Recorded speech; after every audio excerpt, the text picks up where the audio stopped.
안녕하십니까. 매일신문 뉴스 김민정입니다. 첫 소식입니다.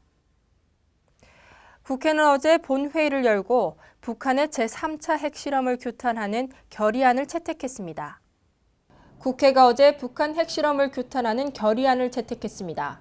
국회는 결의안에서 북한의 핵실험 강행을 대한민국 국민의 생명과 안전을 위협하는 심각한 도발 행위로 규정하고 강력히 규탄한다며 이로 인해 발생하는 문제에 대한 모든 책임은 북한에 있다고 밝혔습니다. 국회는 또 북한은 도발 행위의 심각성을 명확히 인식하고 핵 문제 해결을 위해 모든 핵 프로그램을 폐기하고 핵 확산 금지 조약과 국제 원자력 기구 체제로 복귀하라고 촉구했습니다. 이날 본회의에는 외교통상통일위와 국방위에서 각각 채택된 결의안을 조정안 수정안이 상정됐고 재석 185명 중 찬성 183명, 기권 2명으로 가결됐습니다. 전국 시도지사 협의회가 북한 핵실험을 규탄하는 공동성명서를 발표했습니다.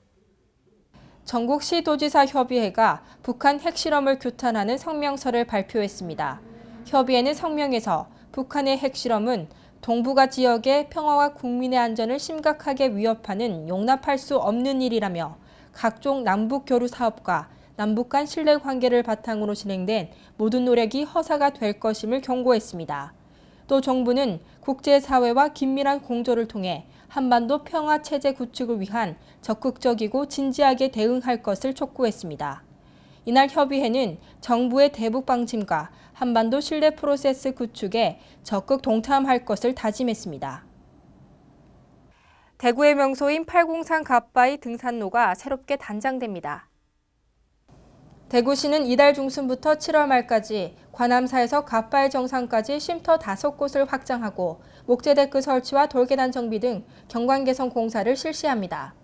또 시설지구 주차장에서 관함사까지 기존의 콘크리트 노면을 황토길로 교체하고 편의시설을 확대하는 등 2차 경관 개선 사업을 착공합니다.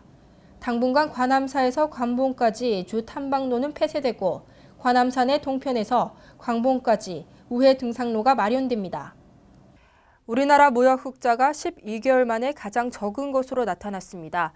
무역 흑자가 5억 달러에도 못 미치는 등 확연한 둔화세를 보였습니다. 지난달 수출이 10.9%나 늘었지만 무역 수지는 12개월 만에 가장 낮은 수준으로 떨어졌습니다. 어제 관세청이 발표한 2013년 1월 수출 입동량에 따르면 지난달 수출은 456억 8,100만 달러로 지난해 같은 기간보다 10.9% 늘었습니다. 수출 증가율이 두 자릿수를 기록한 것은 지난해 2월 이후 처음입니다. 지난해 수입액은 3.9% 증가한 452억 500만 달러입니다. 이로써 무역 수지는 4억 7,600만 달러 흑자로 12개월 연속으로 흑자를 기록했습니다. 이는 달러화와 엔화의 가치가 떨어지면서 수출 기업들의 채산성이 급격히 악화됐기 때문으로 분석됩니다. 오늘 전국적으로 맑은 날씨를 보인 가운데 낮 기온이 영상권을 머물면서 포근한 날씨가 이어지겠습니다. 대구 경북 낮 최고 기온은 7도로 어제와 비슷하겠습니다. 주말에는 큰 추위는 없겠지만 전국적으로 한 차례 비 또는 눈이 내리겠습니다.